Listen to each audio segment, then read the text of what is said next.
आपण चित्रालेख बघणार आहोत।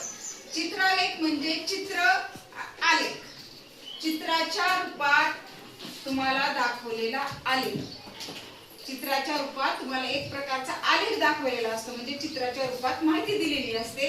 त्या माहितीच्या आधारे आपल्याला काय करायचं असते, त्या प्रश्नांची उत्तरं लिहायची असतात। बघा तुम्हाला इथे एक चित्ररूप माहिती दिलेली आहे। शाळेत येण्याचे साधन म्हणजे विद्यार्थी कोणकोणत्या साधनांनी शाळेमध्ये येतात, सांगा बरं। पहिल्यांदा पायी येणारे, नंतर सायकल, सायकलवर येणारे, नंतर रिक्षात येणारे, नंतर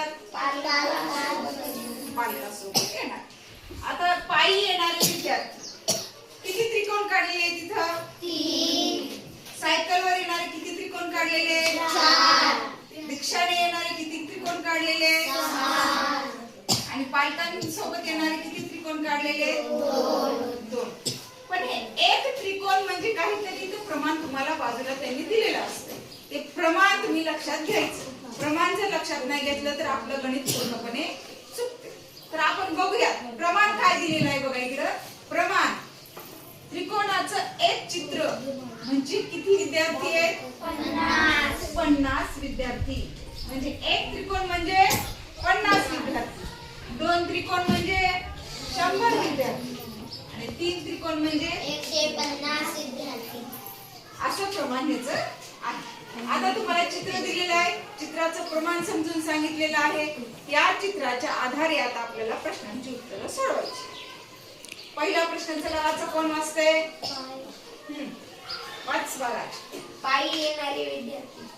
पायी येणारे विद्यार्थी, चला बघूयात आपण पायी येणारे विद्यार्थी कुठे? इथं पायी येणारे एक त्रिकोण म्हणजे किती विद्यार्थी? 50। हे 50, हे 50, 50, 50, 50। बघा करून बघूयात आपण। 50, 50, 50 किती किती विद्यार्थी होतात बघूया। शून्यला 0, 5 आणि 5 10, 10 आणि 5 15, म्हणजे किती विद्यार्थी झाले? 150। कशाने येतात 150 विद्यार्थी? पायी। चला याचं उत्तर लिहूया 150। चला दुसरा प्रश्न वाच आरुष। सायकलवर येणारे विद्यार्थी। सायकलवर येणारे विद्यार्थी बघूयात, सायकलवर येणारे विद्यार्थी किती आहेत बघा।